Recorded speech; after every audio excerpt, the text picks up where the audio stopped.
Okay, thank you, Kavita.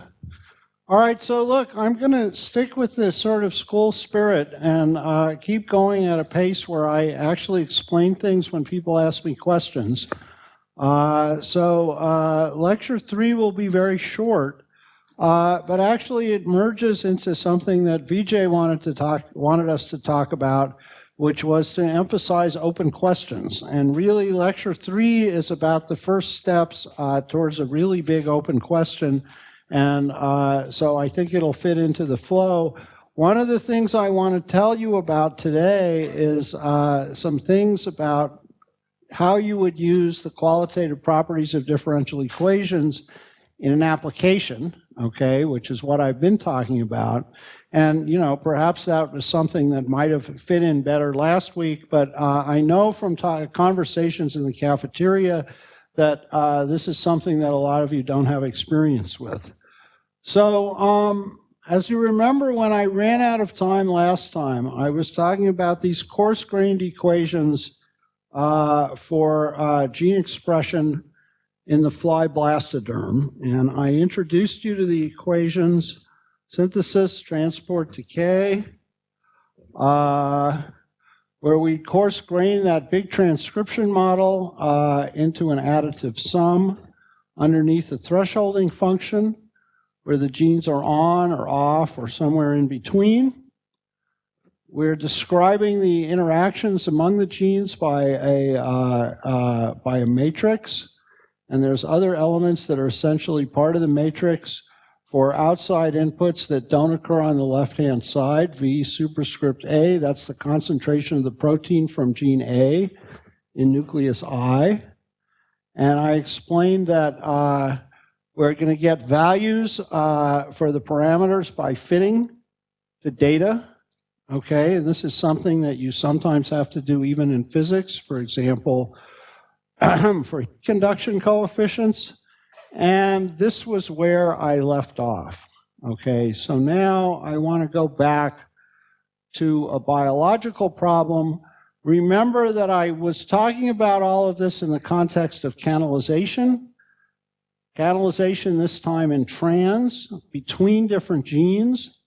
And if you're interested in canalization, this idea that the reactions in development are concentrated in a small area of state space, if you want to look at it in terms of data, okay, you have to get the data.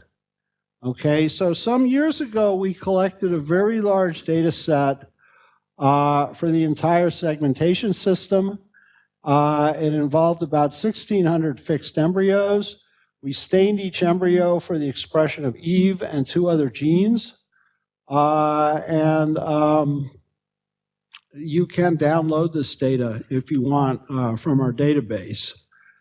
And so we did this extensive analysis of this data, but the general result is that at a molecular level, this system canalizes. And essentially the result is that at early times, the patterns are quite variable, and they become quite sharp and non-variable by the time of gastrulation, which is the end of this period where the embryo is a hollow shell. Okay, so there's a lot of data there, but the general flavor of the results is very well shown by these 2 graphs. Okay, remember that the horizontal axis is percent embryo length from the anterior to the posterior, and this is fluorescence intensity. And so this red curve is the average. Okay, this is early, 53 minutes before gastrulation. And these jaggedy lines are individual embryos. Okay, these are 4 selected ones. We showed all the data, it would be a big black blur. Okay, late, the variability had greatly decreased. Okay, there's lots of things going on in this data.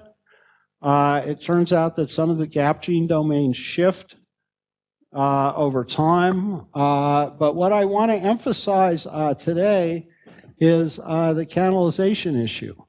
Okay, now you remember, okay, I'm not going to go back and spend time on it, but I just want to flash. Oh, I don't have the pictures back in the other talk. Okay, but remember, we were talking about this biologist's idea, Lewis Wolpert's idea of a morphogen, where there was some gradient, in this case bicoid, and we have hunchback. So here was the bicoid gradient, here is hunchback, and essentially the puzzle was that the variation in the location of the hunchback border was very small, about 5%, but the variation in the apparent threshold was greater, about 10%. Now that may seem like a small difference, but it's a very reproducible quantitative difference. Okay, so we had in our data bicoid gradients for many, many, many individuals. And so the idea was that we picked out the bicoid pattern of a single individual. Okay, it's very important to do that and not average the patterns, because the average of a lot of exponentials is not an exponential. And for reasons that we haven't analyzed mathematically, this kind of behavior we're looking for is dependent on this particular shape of the bicoid gradient. And we also fit them to average gap gene data. Okay, that's data that had been put together from many, many embryos, essentially like you would line up contigs in a sequence. But in this case, instead of the contigs, we lined it up on the eave stripes. Okay, and then we reran the equations using individual bicoid patterns, which in our data have a 25% variance in the location of the apparent bicoid threshold, X bicoid. Okay, it was only 10% in better data from live embryos, and we measured the variation in the location of the hunchback border, which is denoted here by X hunchback. Okay, so here's essentially a retrodiction. Okay, we didn't say anything about the variation late. Okay, we fit to the average patterns, but nevertheless, the model correctly predicts the reduction in variance. I've been giving the spread of the hunchback borders as essentially a total range that you can easily eyeball from a graph. If you actually compute the standard deviation, it's a little smaller, 1.1%. The model gives a standard deviation of 1.3%. In fact, the pattern of variation, variances in the border locations of all of these genes, all of the gap genes, except for the ones really close to the border, okay? And that's an edge effect because there's regions at the terminals that we're not, the two terminal regions of the embryos that we're not modeling. But basically, you can see by inspection of these two graphs that the variance in the border locations is actually reproduced pretty well, okay? My personal favorite is this big black domain in the middle. That's Knerps. You'll notice in the data that the variance is significantly less on the anterior border than the posterior border, okay? And the model gets that right. Yes? Yes. So that's one of the edge effects that I mentioned, okay? So what's happening in a real embryo is there's other domains off to this side, okay? They're not represented in the model. And this is actually a problem because, you know, you have to pick boundary conditions. And so essentially we use hard wall boundary conditions because the proper boundary conditions essentially involve knowing the concentration out there, and you would have to vary that over time.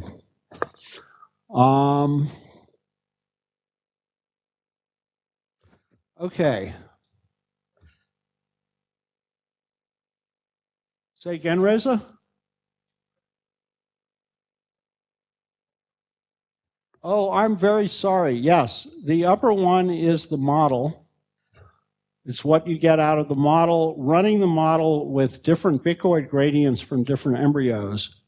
And the bottom two graphs are the actual data.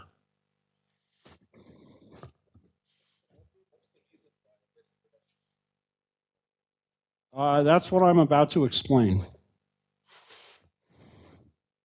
Because, of course, as I was saying in the case of the transcription discussion, it's great if you can predict or retrodict things, but what you really want to do is understand what's going on. Okay, now, I haven't told you a lot about the structure of the T matrix, but what I will say about it without having to take a 10 or 15 minute digression to show it to you in detail is that the structure of the T matrix is such that all the gap genes have mutually repressive interactions. And in particular, the really strong interactions are between alternating domains. For example, you never see giant and Krupel in the same cell, and you never see hunchback and Knurps in the same cell. Okay, that detail can be important for other aspects of canalization, but right now I just want to focus on what exactly it is, first of all, at the level of the actual gene circuit equations that's causing this tightening of the variance. Okay, and what it is that in order to fit the data, the model naturally put essentially an epistatic balance of the hunchback border. Okay, so when you're looking at the repression in the model, okay, just like in the previous transcription model, it's not that the binding sites alone can do something. Okay, in order to do something, the binding sites need to have a protein bound to them. Okay, in this model, the strength of, if you have a negative T matrix element, for example, the T matrix element of hunchback on Knurps, that element by itself is just a coefficient. And if you want to look at the strength of repression, okay, you have to multiply it by the concentration of hunchback. Okay, and so what's happening here is, if you look at hunchback positions at the hunchback border over this 5% range that you find it, okay, in each 1%, and remember that 1% of egg length is very close to the size of one single nucleus, we basically look at each one of these in terms of the data, and in each bin, we can look at the balance between bicoid activation and the repression from Krupel and Knurps. And essentially what's happening here is that Krupel concentration is going down and Knurps is going up a little bit. But what happens is that you see there's this balance. At every spot, there's different amounts of activation from bicoid, and there's different amounts of repression from Krupel and Knurps. Those, in fact, we didn't ask them to, but because of the distribution of genes in the embryo, these balance exactly at different positions, even though their actual quantities are a little bit different. Now, this is actually a very worrisome result, okay? This anomaly in the specification of positional information by morphogens was originally discovered by Ramanujan in Eric Wishaus's lab. Okay, so Eric is the person who won the Nobel Prize in 1995 for discovering these genes. He's a very hardcore geneticist. So naturally, they looked at the effect of various mutations on the location of the hunchback border. Okay, so there's a whole slew of mutants here, including taking out whole chromosomes and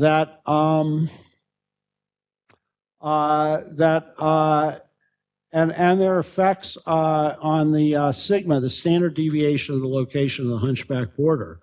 Okay, and the thing you can just see by glancing up and down this column is, first of all, that there's not much of an effect in any case.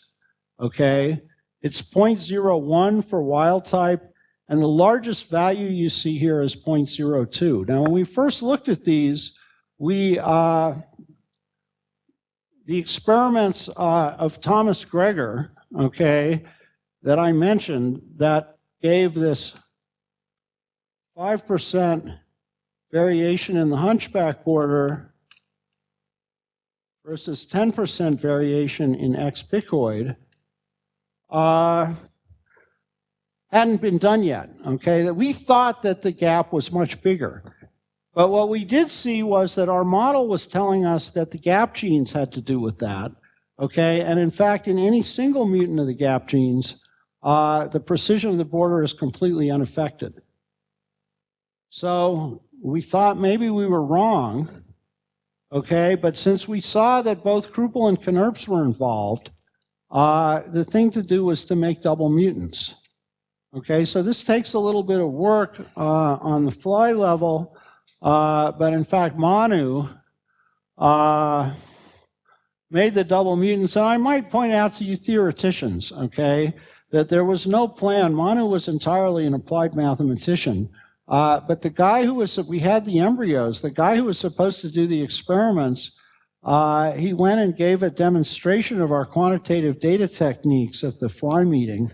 And he was right next to the Leica microscope booth. And the guys at Leica liked him so much that they offered him a job, and he left my lab. So he's still happily selling microscopes in California. But I had a very memorable discussion with Manu where I said, look, you know, you've got to do the experiment now. And if you get an answer, whether your prediction's right or not, you know, you get a thesis. And if you use up all the embryos and you don't have an answer, I just don't know what's going to happen to you. So he got an answer. And in fact, it was a great answer, okay? What you're seeing here is the variance of hunchback and giant in wild type on top. Okay, you've already seen that in the other figure. They both have standard deviations on the order of about 1%. And in the Krupel-Knirps double mutant, the variance of the location of the hunchback border is doubled, and the variation in the location of the giant border is not quite doubled. Okay, now I omitted the slide, but since I'm going through this in detail, I'll just point out to you that all of this comes together quite perfectly. Because if you imagine that there is nothing regulating hunchback other than bicoid, then of course further to the anterior, and you'll notice the giant border is further to the anterior than the hunchback border, there's going to be more bicoid molecules. And you all know from multiple lectures and your own background that the accuracy of molecular noise scales as 1 over the square root of n. Okay, so if you look up not the paper that I mailed out to you, but the paper that came out simultaneously with it in PLOS Biology, in fact, if you calculate, since the bicoid gradient is known quantitatively, this difference between 2.2% and 1.9% is exactly what you would expect from 1 over square root of n. And there was also, back at the time this work was being done, yet another case where the variance had been analyzed. This was a synthetic construct that had a border to the anterior of giant, somewhere around here. And the person who's a very meticulous experimentalist who published this paper was Natalie Dostotny. She got the same variance in location as the native hunchback domain. And she said, oh, this accuracy is an intrinsic property of transcription. But if you look at the 1 over square root of n dependence, it adds up perfectly, okay? And I'll just add, similarly with cis and trans, there was a piece of data out there, not our data. It was a figure in someone's paper that was in the paper to talk about the mean location of the hunchback border, but you could read off the variance.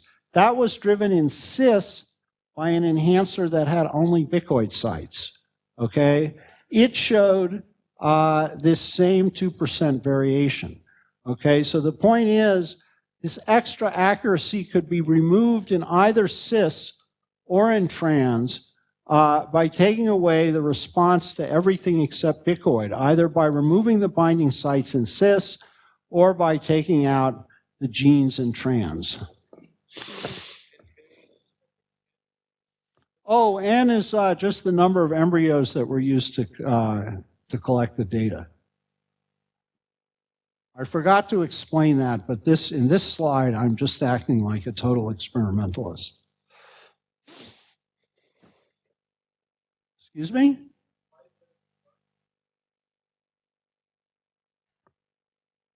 Oh, well, actually, that's very easy to explain because these are wild-type embryos, and it's easy to get a lot of wild-type embryos. You just have your bottles of flies, and you collect embryos and do things to them and put them in the freezer. You know, this is a theoretical school, so I've been avoiding getting into the issues of Drosophila genetics. But basically, if you want to get double mutants, it's actually a lot of work because you can't make a double mutant stock for technical reasons. It turns out they're extremely sick and they don't lay a lot of eggs. So basically, the way you do this is you collect lots of virgin female flies, and you have to grow up bottles and bottles of them. And you do an enormous cross between the right kind of virgin females and the right kind of males, and then they lay eggs, but it's sort of a one-generation thing. So you have a precious supply of embryos that you had to do very special things to get.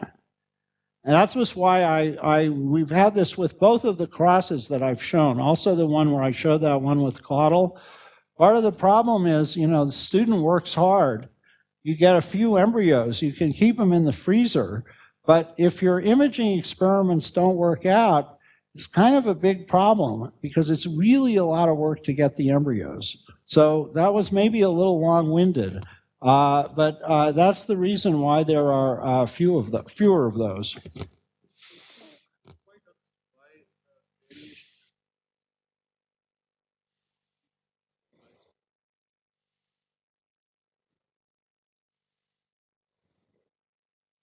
Well, okay, first of all, I want to give a general vague reason that fits into the theme of this talk, and then I'll give a very specific molecular reason. Okay, so way back at the beginning of the talk, I mentioned that one of the reasons that Waddington said that developmental reactions are canalized is that it's well known that there's very little variation in wild-type phenotypes, but mutant phenotypes are quite variable. Okay, so and I gave an illustration of that at the time. Okay, first of all, you can just see here, okay, that the mutant gene expression patterns are more variable than the wild type. Okay, so that is an illustration of Waddington's point at a molecular level. And the specific reason we looked at these mutants, and we were looking not so much at the general jaggediness of these patterns, but these particular variances, is because our model was saying that Krupel and Knirps were involved, but there was no evidence that single mutations of Krupel and Knirps did anything. Compare these numbers to that number. Okay, and so we looked at the double mutants.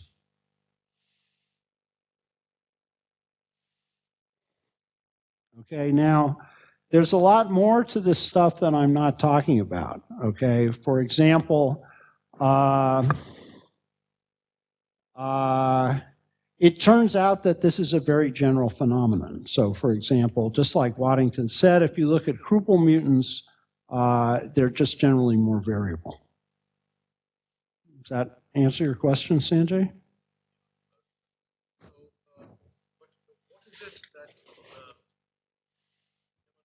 you very much for asking the question. That is open question number 1. Because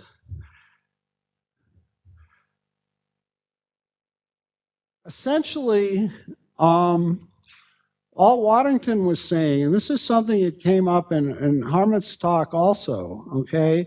If you have things that are subject to natural selection, they're constantly being restricted in what they can do by the necessity to survive, okay? And so you might think that they're put together in dynamical terms in such a way that they're always very tight, okay? But it is a phenomenological observation that the mutants are more variable, okay? So then you might ask, well, does that have to do with something about the dynamical properties that, for example, variations in initial conditions, that you could have a deterministic answer, okay, such that variations in initial conditions that are reduced in wild type because of some dynamical difference in the circuit get amplified in mutants, okay? Or it could be that there's actual stochastic effects going on, okay? And in the absence of a good stochastic model, okay, we had some discussions at dinner.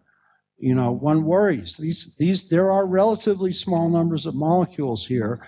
It's undoubtedly the case that stochastic phenomena occur. But this is not yet resolved. So as you know, most of you are aware, if you look at a natural system and you see that it's noisy, okay, it could be because of stochastics, or you could be seeing something like deterministic chaos. But deterministic chaos is a very difficult thing to get your handle on from data. Okay, so this is open question number 1, okay, which is how, in a general case, why is it that the mutants are less variable? I can say, well, because the wild type is naturally selected. So that's a glib answer from a biologist, but it doesn't answer any questions in terms of what's going on under the hood.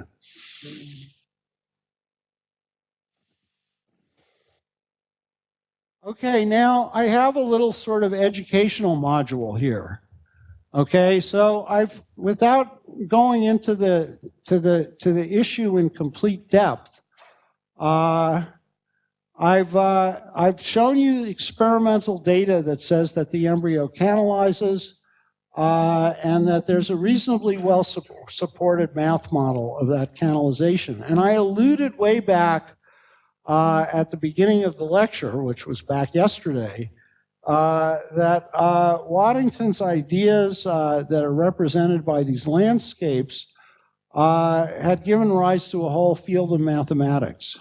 So how many of you know what an attractor is? About a third. Okay. So, Kavita, yes.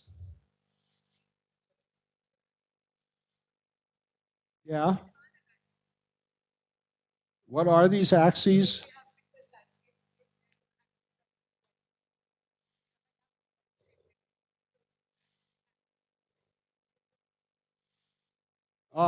Well, I'm going to get very precise about that in about 10 minutes. Okay, this is actually part of my issue about landscapes. I mean, really, the axis of the landscape here is Conrad Waddington's imagination. Okay, the axis of what I'm going to, okay, is essentially going to show you an autonomous system of equations, nucleus by nucleus, which is basically a 4-dimensional state space of the gap genes. And then that will be the state space in which we'll look at this in. Okay, so that's what I'm heading for. And I just want to mention to students that, okay, this business of looking for attracting states is very complicated, but I'll give you a very, very simple math point about sort of the first thing you do in analyzing such a situation, okay, which is if you have an autonomous differential equation of some dimensionality,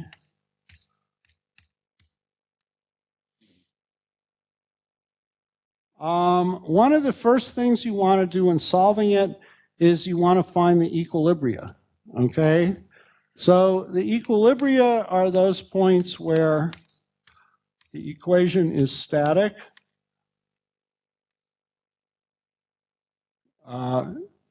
Excuse me?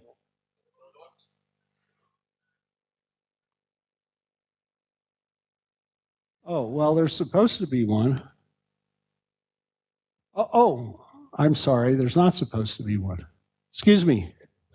Excuse me. Right, the dot's over here. Thank you. Thank you, Luca. So,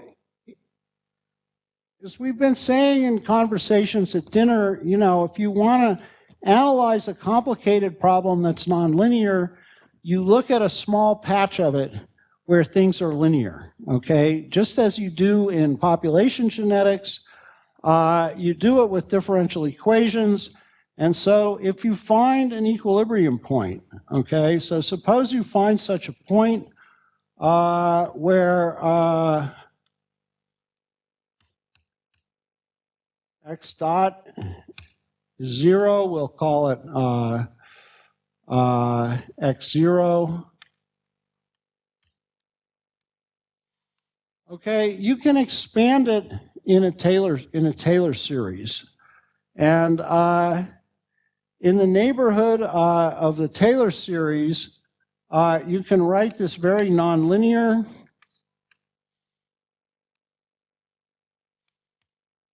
Okay, well, what's it going to be? It's going to be f of x at x equals x0, but we know that that's 0. Okay, plus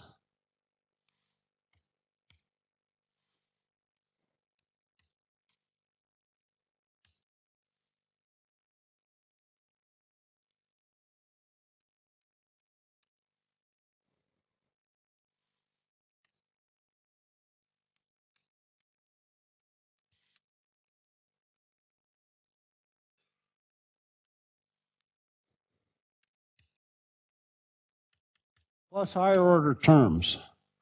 Okay, so these slides I actually made for a meeting of biologists, so I wouldn't want to tell them about this. But the point is that close to one of these equilibria, your nonlinear set of equations can be approximated by a linear equation, okay? And this x prime of x, okay, is simply going to be the Jacobian.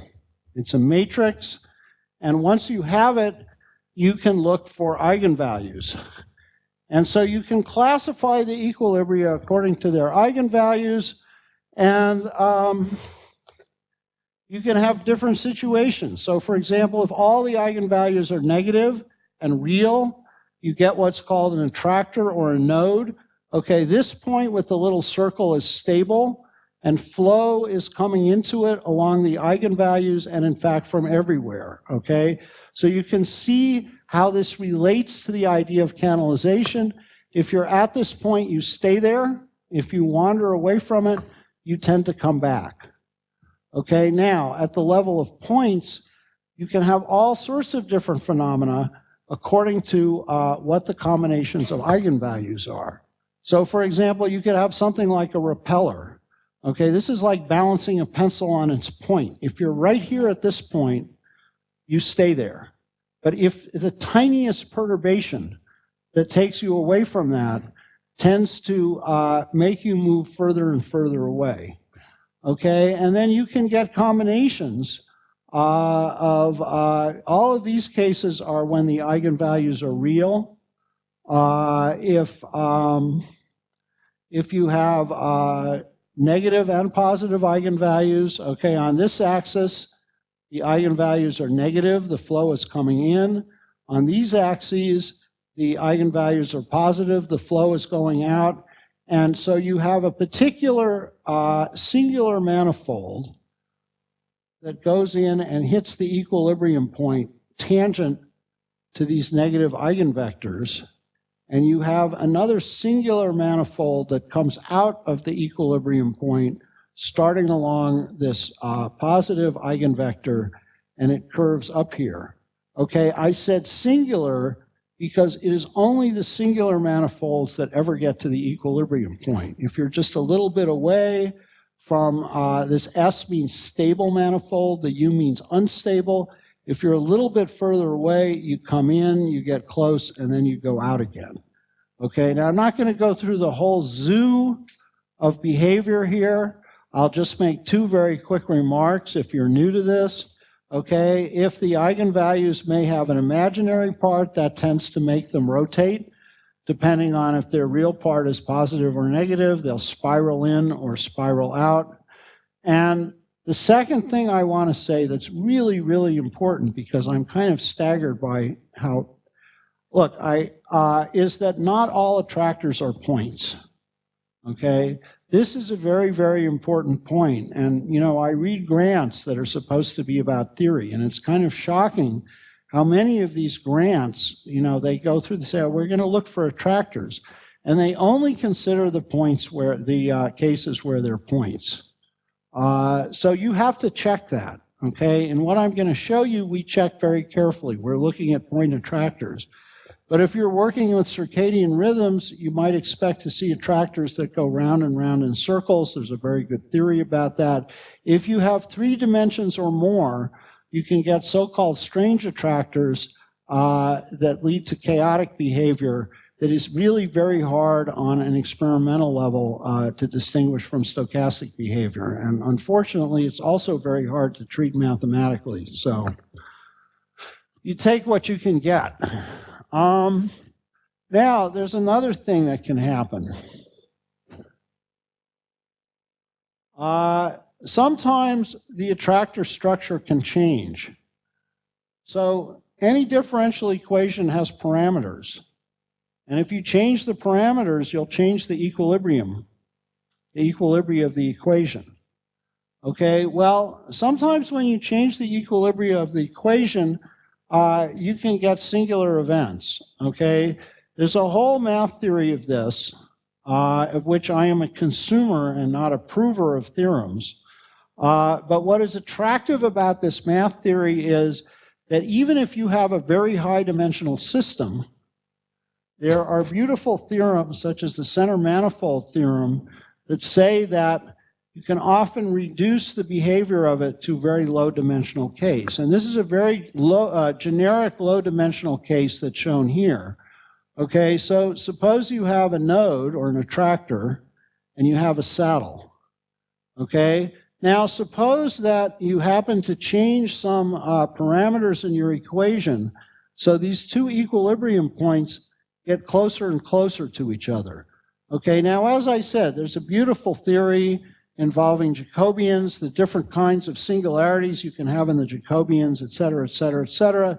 It's completely out of the scope of what I'm going to talk about today, but I want to show you some geometry. Okay, look at the flow on the horizontal axis. It's going to the right, then it's going to the left, and then it's going to the right. So as these 2 equilibria come closer and fuse, now you're going to the right, you slow to a stop, and you keep going to the right, okay? And then this node and this saddle annihilate with each other and disappear, like an electron and a positron. Okay, so there's lots and lots of these bifurcations.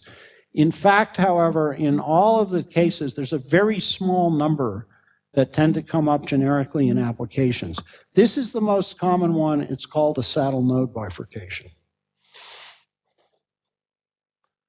Okay, now, what exactly, so I now want to use this analysis, this qualitative analysis of ODEs on the system that I showed you, because I want to get some answers about what's going on with this error correction and canalization in the blastoderm. Now, ideally, I said there's like 244 equations. It would be very interesting to look at the full set. Okay, but that has some serious data visualization problems. So what we do is we short the equations. Okay, shorting means we just turn off the diffusion. And that way, every nucleus is an isolated dynamical system. Okay, now we lose something by doing that. Okay, specifically, I'm not going to show it to you, but what diffusion is doing in the system is essentially blurring the borders. So what you see in the diffusionless system is you tend to see much sharper borders, and the repression of the gap genes tends to mean instead of overlapping, they tend to be mutually exclusive. Okay, and furthermore, you have to not consider the areas at the terminal regions where you have tailless changing with time. So you have to do some checking, but there's still a substantial part of the blastoderm that you can do this analysis on. Okay, the position. Where do we get our parameters from? Well, there's a gradient of bicoid and a gradient of caudal. Caudal is high in the posterior end of the embryo. Bicoid is high in the anterior end. There's a bunch of data for how bicoid and caudal vary across the embryo. So essentially, at any point along the anterior-posterior axis, corresponds a concentration of bicoid and caudal. Okay, so essentially, the axis of the embryo is like a curve going through bicoid and caudal space. Okay, and so we vary that parameter. And at each point in the embryo, and each value corresponding to a particular nucleus, we construct something called a phase portrait, okay, which is simply a diagram of the solutions of the differential equation from all feasible initial conditions. And you can actually learn a lot just by looking at them, and then we look for equilibria and attractors. And as we move along, as we move along the AP axis, the details, well, I'll come back to this in a minute. The bicoid and caudal concentrations change. Okay, so this is what the dynamics look like in the anterior. Okay, so there's a tendency, there's a lot of people who are interested in this, and in my experience, they sometimes get a little bit glib, because they're always talking about two-dimensional phase portraits. Two-dimensional phase portraits are very attractive because they're really easy to draw on the chalkboard. So one problem with this approach is you have a lot of dimensions, okay? So in this case, the phase space is four-dimensional, okay? We're looking at a projection into 3 dimensions. That's not so bad in this case because actually there's nowhere in the embryo where all 4 gap genes are actually non-zero. And you'll notice these green lines are little green tubes are biologically feasible trajectories. And you'll notice that they all start from the hunchback axis. The reason for that is that at the beginning of this period of embryogenesis, all the gap genes have 0 concentration except hunchback, because it comes from both the mother and the zygote. And one of the tricky things about this is the beautiful theory about the asymptotic behavior of these equations has to do with their behavior at infinite time. So essentially, there's only part of these trajectories that are observable.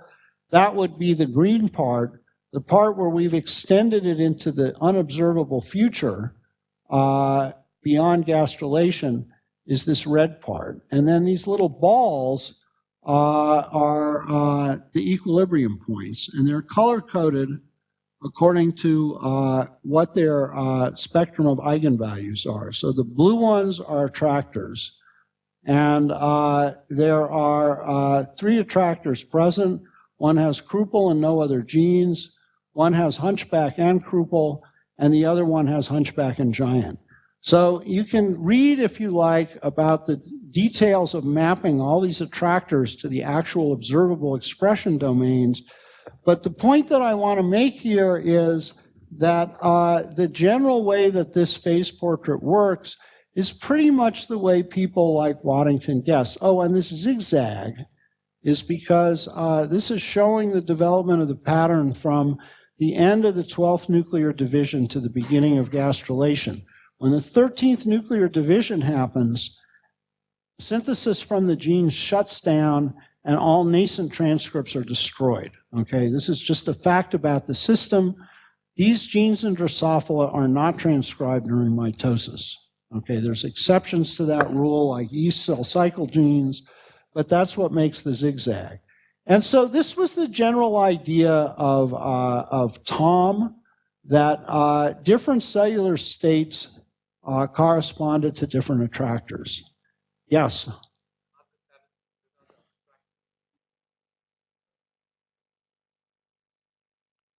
I think that the reason for that is that one thing that's a little exhausting about this analysis, we try to be exhaustive, but that is exhausting. The problem is that at every nucleus in the blastoderm, you actually have a different phase portrait. Okay, so you have to inspect every phase portrait. I think that what's happening here is that we're in a point, I don't remember the exact position of this nucleus, but this nucleus is this nucleus is in the anterior. Okay, so Krupel and Giant are both anterior of Hunchback. And so from the available, to figure out where the position would actually be at that point, you have to find the right Hunchback concentration and take it to infinite time to the right attractor. Okay, I would say from looking at these attractors that if you were posterior enough so there was no Hunchback or Giant expressed, this one would become reachable. Okay, and there's some other papers that I didn't send out where we look very carefully at things like that. But that's maybe an overly lengthy answer to your brief question. Now, there's one thing that was a bit of a surprise, which is in the posterior. Oh, wait a minute.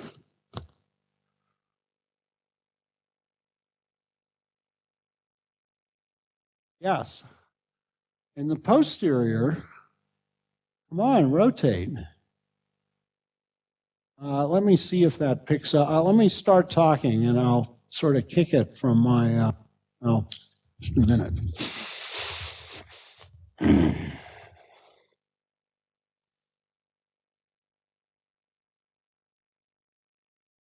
There we go.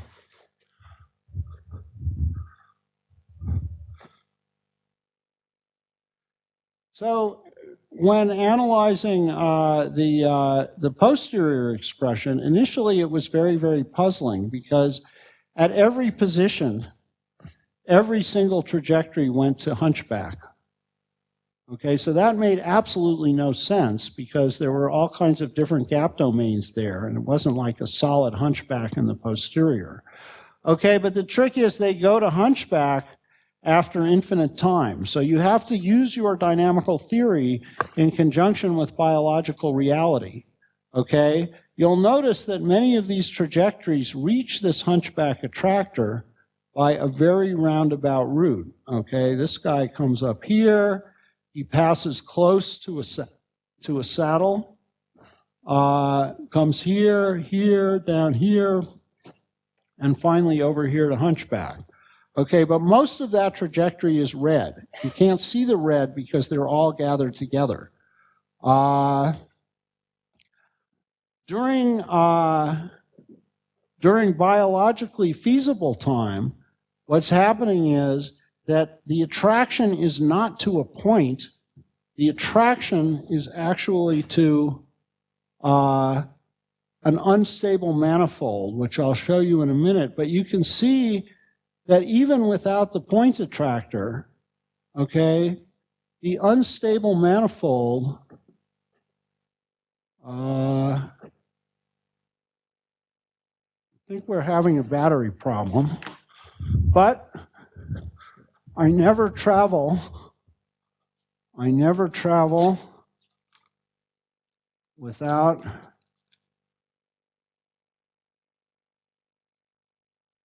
my trusty laser pointer. And so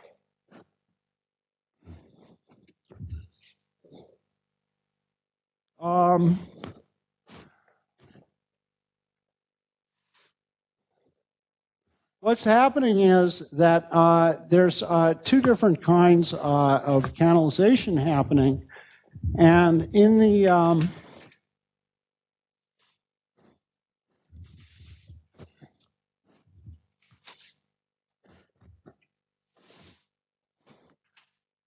anterior, we're going to point attractors, okay, but in the posterior, we're going to oh, great. Stable manifold a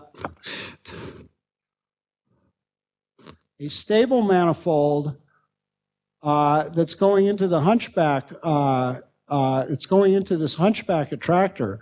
This stable manifold itself attracts nearby trajectories. And what makes the transition, okay, between these two situations, in fact, is the disappearance of this exact attractor that you were asking about, Vijay. Okay, they're really close here, but I believe that red ball and the blue ball annihilate. Okay, and what you can see why these equilibrium points are so important, because they can affect things. You think, oh, it's just an equilibrium point over here, but they can affect things that happen far away in the phase space. Okay, you couldn't go through this trajectory here if this attractor was here, because you would get stuck on it. And so both of these phenomena canalize. Okay, this is just showing that the volume in phase space decreases in both cases. And so this is Waddington's error correction. He called them creodes, okay, brought out explicitly from actual data. Okay, and I decided to go ahead and show this in its full glory, because if I can give away I learned like last night, Vijay works on things where he uses some of these ideas in a system with development that involves mechanical forces. I haven't said too much, have I? No, okay. It was so cool. Okay, well, this is all very nice, okay? And I think, to my knowledge, this is the most thorough dynamical analysis. I mean, there may be more that I don't know about, okay, that was taken entirely from data. So there's a tendency where people like dynamical systems, they want to apply it to something, but they don't always have data. And it's not always so well supported. Okay, now, I do want to say something that has to do with my discussions with biologists. Because when we tried to publish this paper, numerical models are now respected, and I'm eluding over what the reviewers said, but I would sort of characterize as saying, John, we believe your models. This is a very nice study. Why are you torturing us to death with all this weird bifurcation stuff? Okay, so now I want to show you something that's not in the paper. This was our stupidity. In fact, it's not published, because I haven't sort of found the right excuse to publish it. But this is the perfect answer to the question of why is this actually useful to biologists? So you remember I've talked about bicoid a lot, and you remember the shape of bicoid. It's very blurry. It's an exponential, high in the anterior. It gradually falls off towards the posterior. Those of us who do experiments, we sometimes show how macho we are by seeing how far towards the posterior you can detect bicoid. You can certainly detect it to 80% egg length and maybe further. Okay, but there's something funny going on, because bicoid was first discovered from its mutant phenotype. Okay, now here is a wild type larva again. The segments are all labeled, first thoracic, second, third thoracic, 8 abdominal segments. Okay, and if you know about this stuff, you can recognize every single one. This is the bicoid phenotype, okay, and essentially it is very invariant. The mutant phenotype of bicoid is not like the chemical gradient, it's always the same. Not even like it doesn't show much of this variation. Head and thorax are missing. Okay, here's the head. Here's the thorax, T1 to T3. And what's left of the head is replaced by tail structures. So why? Why is the chemical pattern of the morphogen so blurry, and yet the mutant phenotype is so discrete? Well, as a matter of fact, you can compare the location of this saddle node bifurcation to what's called a fate map, okay? You can go back to the blastoderm and you can make a map of where in wild type, where in the blastoderm particular wild type structures come from. And in fact, it turns out that if you map the saddle node bifurcation happens at about 54% egg length, okay, you can map the locations of the future segments and map them to stripes of Fushitaratsu and Eve, okay, well, it turns out that that position on the embryo corresponds almost exactly to the border between T3 and A1. Okay, so in other words, the border, we show it's, you can, if you want to look at the paper, there's a lot of stuff there that shows that mathematically the structure of the attractors in the anterior half are controlled by bicoid. Okay, this is the real experimental confirmation that that's right. Okay, all of the structures of the embryo in the region that's under bicoid's dynamical control are lost in mutants. Okay, so this is something I like to throw at biologists, but I thought I would share it with you also. Okay, now this is kind of insane, because that's pretty much what I have to say. Yes. Yes.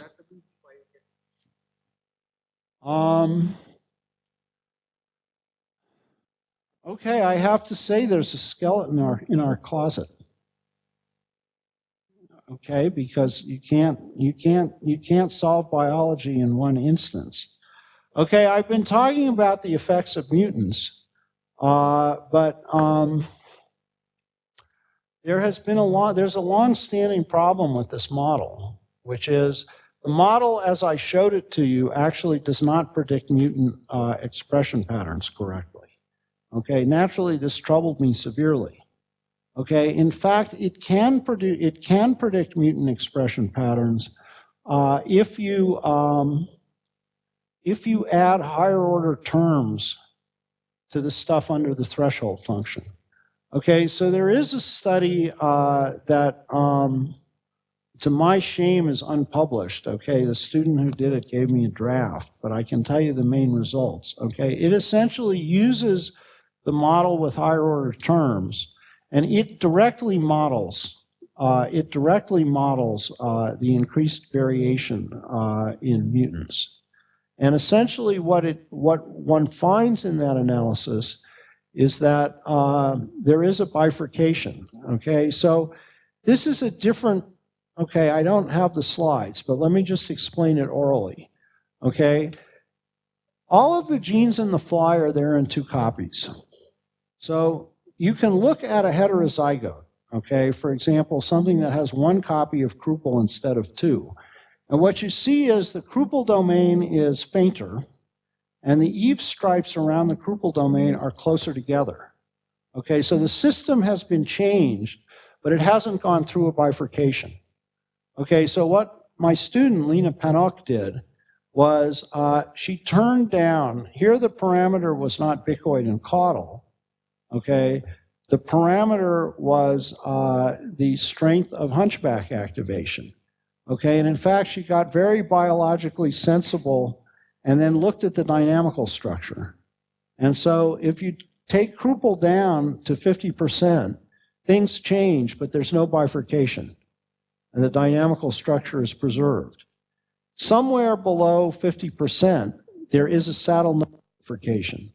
And at that point, instead of going to the attractors that are very similar to what I showed you, there is a single attractor at the origin that is very slow. Okay, so the points in state space sort of drift towards the origin, and they do it in such a way they can spread apart. Okay, so that would be sort of the glib answer. Okay, the thing that troubles me a little bit about that is its faithfulness in predicting the canalization data is not as good as what I showed you. Okay, and I'll just say that, you know, these papers are older. Okay, we're getting back into this by doing comparisons across different species. Being an eternal optimist, when Mukund contacted me informally back in March, I thought, oh, this is great. I can show that data. Okay, we don't have it yet. What we want to do is compare this dynamical analysis across species, okay, and be able to say in terms of dynamics how that changes across different species of fly. But I'm not prepared to talk about that today because at the moment it's an unfinished project. Okay, any more questions before I move on to the corpse of lecture 3? Daniel. Yes.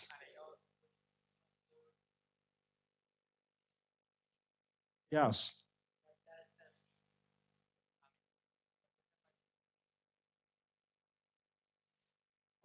Well, this is a very interesting question, okay, and I urge you all to read Thomas Greger's papers. Okay, so first of all, Professor Greger and I have different perspectives on this problem. And in general, our disagreements, I think, have actually been very productive. Okay, so how many people, you guys all know about what information theory is, right? Who knows what Shannon information is? Okay, I'm not going to give a lecture about information. I have to say a few words, okay? So look, this goes back to the 1940s, and it's a theory about how you transmit data essentially through on the radio or through a telephone line or a digital computer. Okay, so it is a theory about the transmission of information. And so I think there are actually some beautiful things that have been done with information theory in the embryo, but I think there's also a fundamental problem, which is that information theory is about the transmission of information, not the transformation of information. So it's a very useful thing to use in a biological context. For example, Bill Bialik has done some absolutely brilliant stuff using information theory in sensory transduction, okay? But that's a situation where, you know, for example, your eye is like a transmission line transmitting information from the outside world into your internal world, okay? But I think it's deeply incorrect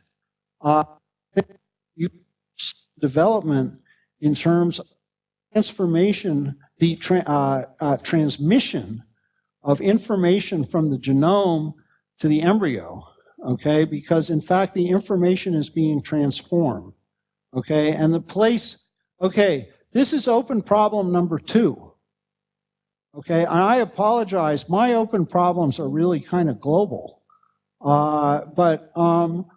Open problem number 2 is to understand in general what the principles are for information transformation in embryos and biological systems. Okay, and there, the place that you want to look, which is several orders of magnitude beyond the scope of this discussion, is an area called the physics of computation. And that is essentially looking at what it means to compute in terms of physics. Okay, so that's a very, very tricky issue. Okay, there's a great book by Richard Feynman Lectures on Computation, okay, that I refer you to get the basics, okay? I actually sat in that class the first year it was taught. Mostly what came out of that has, you know, sort of shook the world is quantum computation, okay? And one day, you know, Feynman came in and he said, oh, I figured it out. I can write down a Hamiltonian that computes. He wrote it on the board, and as I realized, you know, decades later, quantum computation was born. But meanwhile, I was sitting in the back of the room trying to figure out what all of this had to do with biology, okay? And I think the connection, okay, people are always, look, this is all right, I get to be here. I can say my opinions in front of a big room. Because you just heard such a beautiful, rigorous talk about immunity that you're going to get the speculations from me. Okay, basically, if you're trying to see what computers do deep inside, they're always doing dynamics. Okay, people say a computer is about zeros and ones, but if you're an electrical engineer and you're designing a computer, you're concerned with continuous voltages. Okay, just like I've been concerned with continuous concentrations of gap gene products. Okay, and essentially the logic gates, the bits in a computer are just bistable dynamical systems. When you set the bits, you're changing a parameter. When you look at the logic gates, okay, they're essentially transitory attractors, sort of like this thing with the stable manifold that attracts in the posterior part of the embryo, that are basically taking a group of possible inputs in, and they're sending it out in some attracting state going out. Okay, people don't talk about that much because, for one thing, they have a lot of inputs, so you have to do high dimensional phase portraits. So I think, if I can just be very opinionated, I think there are some very flaky analogies between computers and biology that are really kind of dangerous and misleading and that should be ignored. Another huge open question is to figure out what is the connection on a deep level. Okay, and I think the connection is looking at the dynamics, but the problem is that you can't assume something about the dynamics. You have to go experimentally and figure out what it is. Okay, one of the things that was a little discouraging is, you know, between getting that idea and these phase portraits is like 20 years. So you have to be stubborn and be patient. Okay, so Daniel, I mean, you set me off a little bit. You asked an innocent question. And I gave a not so innocent answer. Okay. I don't think I have to restate that. Okay. I'm going to segue. I will. Okay. I have shown you that the segmentation morphogenetic field of Drosophila does show canalization behavior in the sense of Waddington. Okay, I showed you that the tightness of the hunchback border requires cross-regulation. Okay, and the main thing is you can understand this from classic ideas from dynamical systems theory, and that the saddle node bifurcation separating the regimes sets the border of deleted structures in bicoid mutants. And what I've noticed in my, you know, these results from biology is a lot of times theoreticians come up with speculative ideas about how things work. Okay, these ideas are not crazy. And in fact, they usually turn out to be right in some form, okay? But what always happens is when you look at the results from a real natural system, it's sort of like they're all permuted a little bit in ways you would never imagine beforehand. So sometimes the way I summarize that is saying, truth is stranger than fiction. So look, I ran out of time almost. Oh, and here's Waddington's landscape with some this is another picture by Waddington, because he thought that this landscape was maintained by genes. Okay, this is kind of pathetic. I've been talking for an hour and 10 minutes. Okay, so now people are going to come with handcuffs, and you'll all be stuck here for another 2 hours while I go through lecture 3. Not. Look, I have recently been trying to understand some things about adaptive evolution, and I'm just going to show you a few slides really quickly, and then I'm going to stop at 5:20, and we can have discussion, questions, whatever, okay? So for a long time, the only thing I thought about in Waddington's paper was that paragraph about error correction. But as I said at the beginning of this series of 3 lectures, what he's really concerned with is adaptive evolution, okay? And he visualized this developmental canalization as being very closely coupled to evolution, okay? He says in the paper, Once the developmental path has been canalized, it is to be expected that many different agents, including a number of mutations available in the germplasm of the species, will be able to switch development into it. And the same considerations which render the canalization advantageous will favor the supersession of the environmental stimulus by a genetic one. Okay, so in parts of the paper I didn't quote, he's essentially giving examples where what starts out as an organism's response to the environment becomes internalized as something that's provided internally by genes. And so essentially what he's proposing is that there is a multi-step procedure for multicellular organisms to acquire new adaptive traits, which has to do with first becoming responsive to the environment, and then essentially if that response is regular enough, the dynamical structure of the organism has been altered, and there's sort of a new pathway waiting. Okay, and that pathway can then be directed by some internal factor. Okay, now, this idea was probably about a century ahead of its time, okay, but it's something you should think about. Okay, and so the idea is by making these multiple steps, the idea is the adaptive response can be created. You don't have to wait for a spontaneous mutation to somehow, the hopeful monster, the Godzilla mutation, okay, that will somehow give you some adaptive form in one magical step. Okay, now, this is very counterintuitive because part of this canalization has to do with this buffering of genotype from phenotype. And you have to have variation in phenotype to have selection. So most people don't actually think about Waddington's idea now. The big sort of competing idea is the so-called idea of so-called evolutionary capacitors. Okay, namely, this one is heat shock protein 90. This is a very important paper. Okay, and essentially, what was shown in this paper is that there is a particular gene in flies such that if you mutate it, all kinds of genetic variation that is buffered suddenly becomes visible. Okay, so this idea has been very persuasive.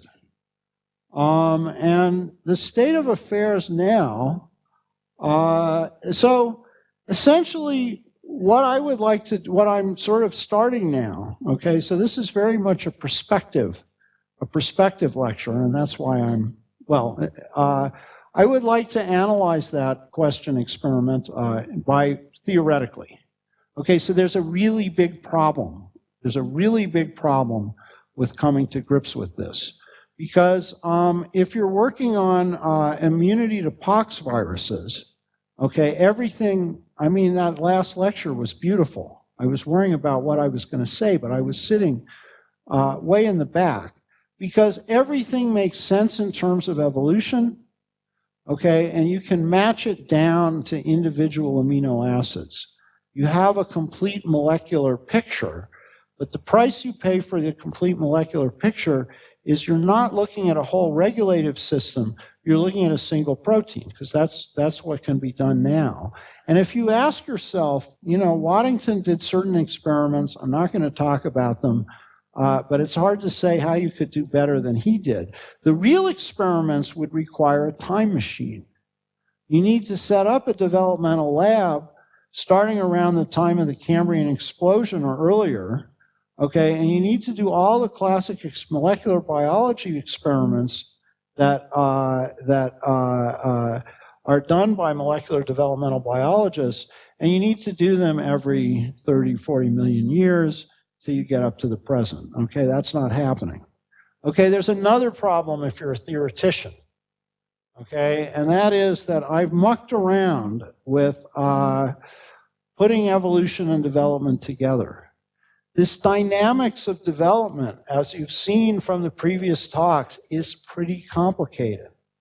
And you've seen from other talks, some of you are population geneticists, that the dynamics of evolution is pretty complicated. Okay, the direct product of those two is difficult to analyze, to put it mildly. So although I like experimental data, I'm trying to give it up for this project, not altogether. Okay, so if you don't have enough information, you can actually act like a total theoretician who isn't looking at data, and you can look at much simpler models that are constructed in terms of zeros and ones. Okay, I don't have enough time to talk in detail about the history of these models, but they've been very important in the intellectual development of evolutionary biology. For example, there's a guy named Stuart Kaufman who did something very important back in 1969, and he essentially showed that random network, that populations of Boolean strings that acted on each other through randomly chosen Boolean functions, okay, Boolean means 0, 1, through random Boolean functions, essentially spontaneously tended to go into attracting states. Okay, that was a very important intellectual development because that did away with this old second law of thermodynamics idea of the heat death of the universe. Okay, the question was, how could you have randomness produce order? Okay, so that was a very unstructured system a long time ago, and there's been a lot of stuff done with Boolean networks of various kinds in evolution. Okay, so there's a couple, so the Boolean networks are good because you can search over vast amounts of possibilities much more effectively on a computer. Okay, there's another problem in which I've just been talking about dynamics. Okay, I want to give up the dynamics because one of the problems of looking at the development of multicellular organisms is that it's hard to make a mapping between the function of single genes and selection because of this business that different cells have different genes turned on. Okay, in the stuff that Harman was telling you about, okay, he was talking about complicated multicellular organisms, but the critical questions of blocking pox infection you could map down to one single molecule, okay? And that's why he could do those beautiful things. So here, I want to basically, we're constructing a variety of models where there is no dynamics, but we have in the model something that's like a constraint. And in the complicated cases of these constraints, you can map it directly to classic problems of NP completeness. Okay, so it is known to be computationally hard. And there's something else that you need to have in these models, which is if you want to ask if phenotypic buffering helps or harms adaptation, and under what circumstances, you've got to be able to have a knob you can turn to control the amount of phenotypic buffering, and you need some kind of Boolean representation of the phenotype. Okay, so I will assert, without showing slides of scholarly background, that there have been some beautiful models of this type done, but as a general rule, they are of two types. They are either in the population genetic spirit, where you have essentially a direct map between genotype and fitness, or if there is some molecular phenotype, it's not multi-stable, and it's only considered in the context of stabilizing selection. Okay, so there's one paper out. Okay, so, you know, I don't want to, I think I'm not going to present the model. Okay, but some of you who have eidetic memories can go back over your memories later. So it's essentially a Boolean model that has a Boolean representation of phenotype, and environment. Okay, so look, everybody who's talked about evolution here, and the posters outside, you're all aware that fitness depends on both genotype and environment. Okay, but that's not incorporated in the modern synthesis, the kind of mathematics that are usually used for population genetics. Okay, indeed, if you have I've been complaining about landscapes. Okay, a fitness landscape is exactly the sort of model you should be looking at. I'm going to go back for a moment. I'm still looking at my watch. If you're Wright or Fisher, and you're basically looking at population genetics in terms of experiments you're doing on flies or guinea pigs, okay, the flies live in bottles in the lab. Okay, I'm going to wrap up very quickly. And so it's perfectly natural you're keeping the environment constant. Okay, but obviously fitness involves explicit interaction between genotype and environment. So this is a family of abstract models in which there is a genotype to phenotype map. It's very simplified. There is some function between phenotype and environment that maps to absolute fitness. There are two different parameters that can affect robustness. So, students have very independent minds. And this is the last chapter of the thesis of my student, Pangyao Jiang. And so I'm just going to go through these very quickly. So by and large, Pangyao's results, in fact, support the Lindquist picture. Namely, that if you need to adapt to an evolutionary change, you're usually better off, in fact, if you're less robust. But if you look more closely, there's cases. Okay, this is a Wright-Fisher simulation. I'm not going to go through the math because I'm almost out of time. But by and large, but the larger alpha is, the more robust you are. Okay, the more buffering there is.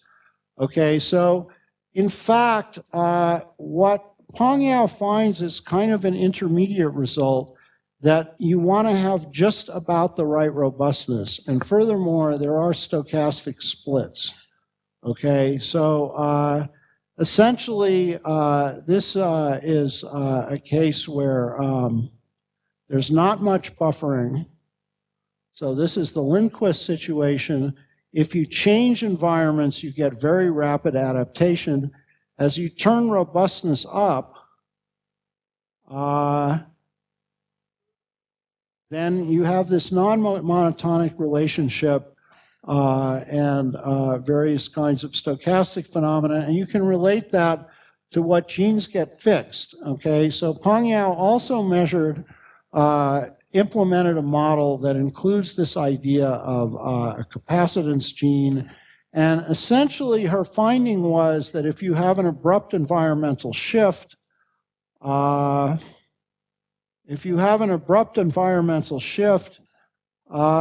then early on, less robust. Okay, that's these lighter colors. Okay, higher alpha means less robust. Early on, the less robust phenotype maps are favored, and later, okay, compare the axes here.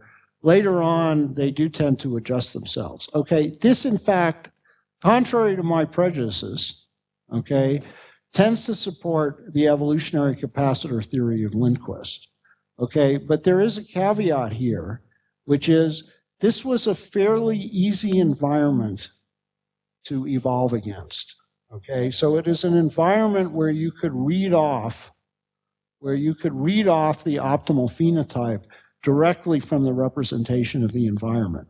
And it's possible to make those problems much, much harder. Okay, if you think about real organisms, nobody knows what the optimal environment, what the optimal phenotype is. And you remember a couple of lectures ago, I can't remember the speaker, Lee Van Valen's Red Queen hypothesis. The point is that all organisms are in an ecology. And there's this constant struggle with other organisms. Okay, so it's now 5:26, okay? This stuff is very preliminary. There is a paper that's in print. One of the co-authors is Grigoriev, another is Vakolenka. It's from Biosystems 2014. That's the only thing that's published, but we're about to submit this. I was hoping it would be submitted while I was here. I see email that indicates it may be early next month. But this is really an open problem, okay? Everybody has different ideas about it. There's a lot of disputes.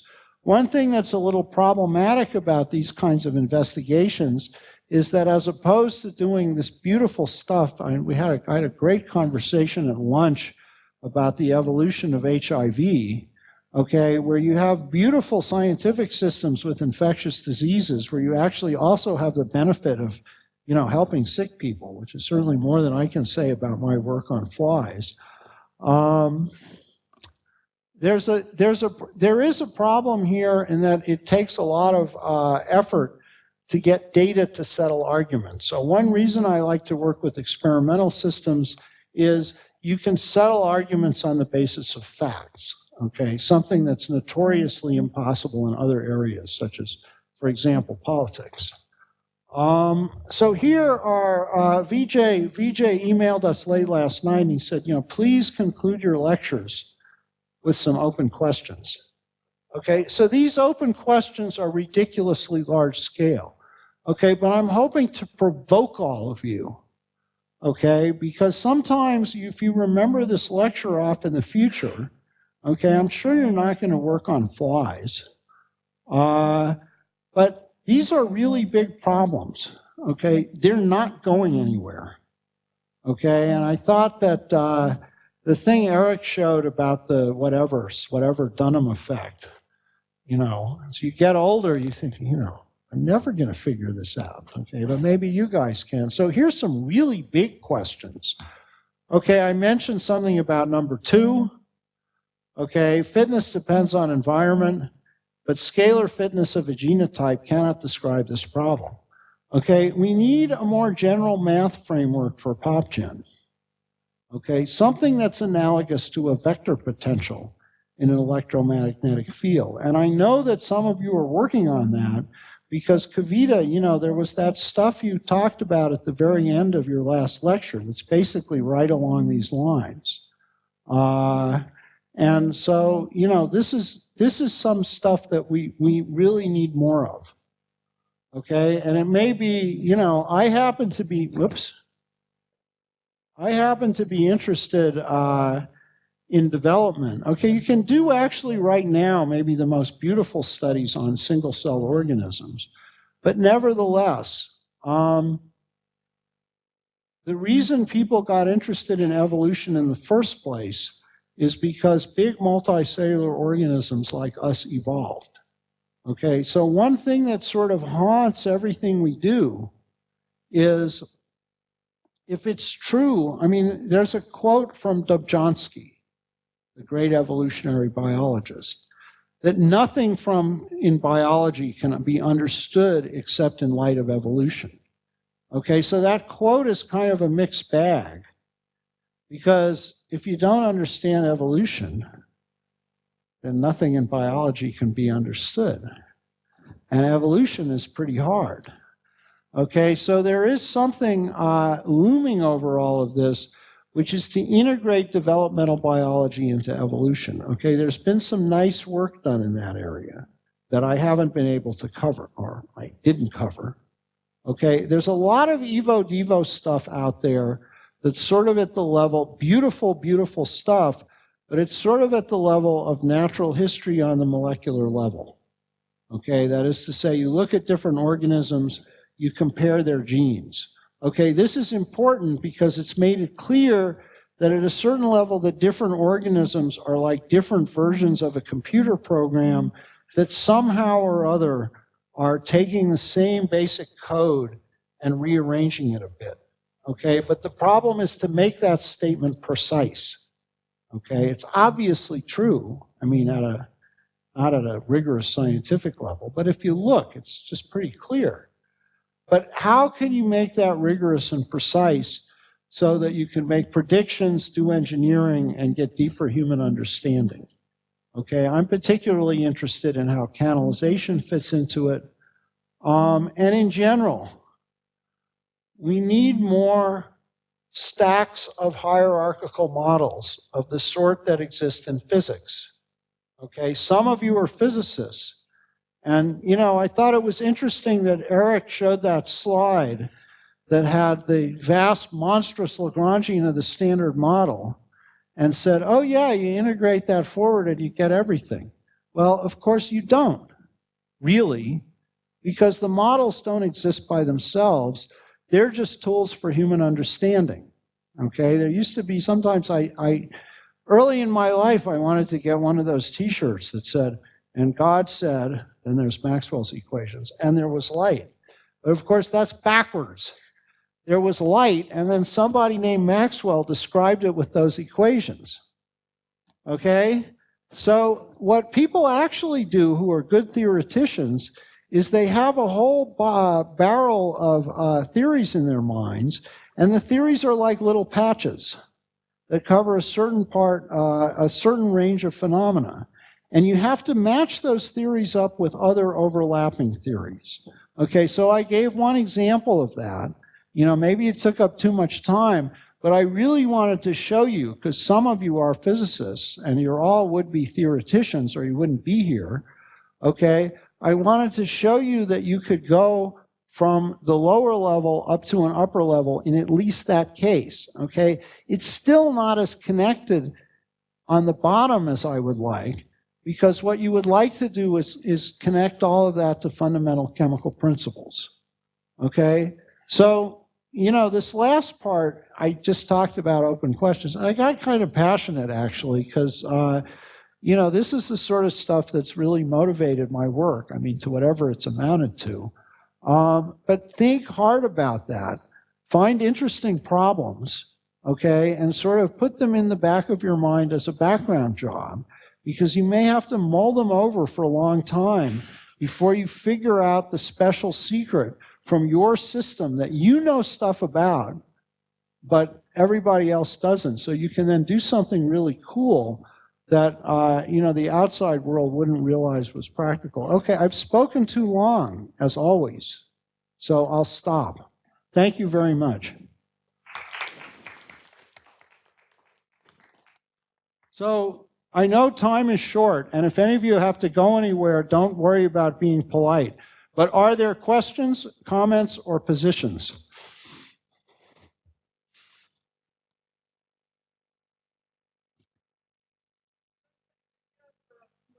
Yes.